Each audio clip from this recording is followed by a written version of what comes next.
This is the first time, Pandung, that we saw President Yoon Suk-yeol in public ever since he declared martial law in the country 3.5 days ago. He came out looking very tired, almost distraught, if you want to say. But he did apologize, like you said, to the country for what he did in declaring martial law. He also described that he did it out of desperation, almost as justification for his move. And again, he sincerely apologized, bowing after giving a very short speech. A couple of statements lasted about 2 or 3 minutes, where he said that he is willing to take any legal or political responsibility for what he had done. He won't avoid any responsibility on that matter. He also tried to alleviate any worries or concerns that he might try to conduct another sort of martial law announcement. He came out and said flatly that there will be no additional martial law declarations.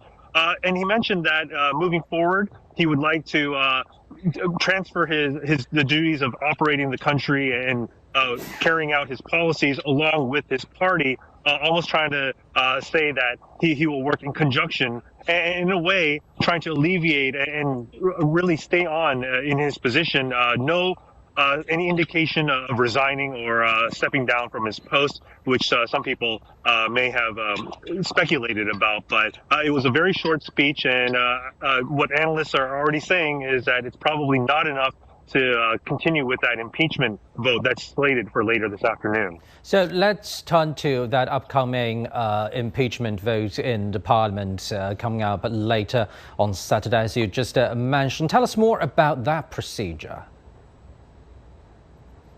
Yeah, so it'll be taking place right behind me at the National Assembly, where it's 300 members will be voting on this motion to impeach President Yoon Suk-yeol. A 2/3 majority, so 200 out of the 300 need to vote in favor for the motion to pass. We know that the opposition, the pan-opposition group of lawmakers, have 192 lawmakers, so they're 8 short of that 2/3 majority, and they need the conservative vote, 8 people to defect and cross over the aisle to vote in favor of this bill. The key player in this is Han Dong-hun, the leader of the ruling party, the party that President Yoon is a part of.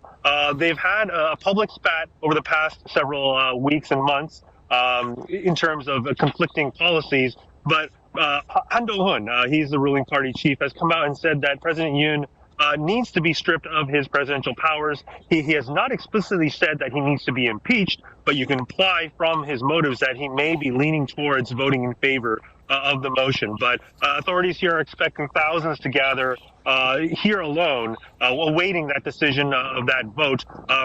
Law enforcement says about 300,000 people will be taken to the streets, not just in Seoul, but across the country. Very reminiscent of the candlelight protest back in 2017, 8 years ago, when President Park Geun-hye was impeached.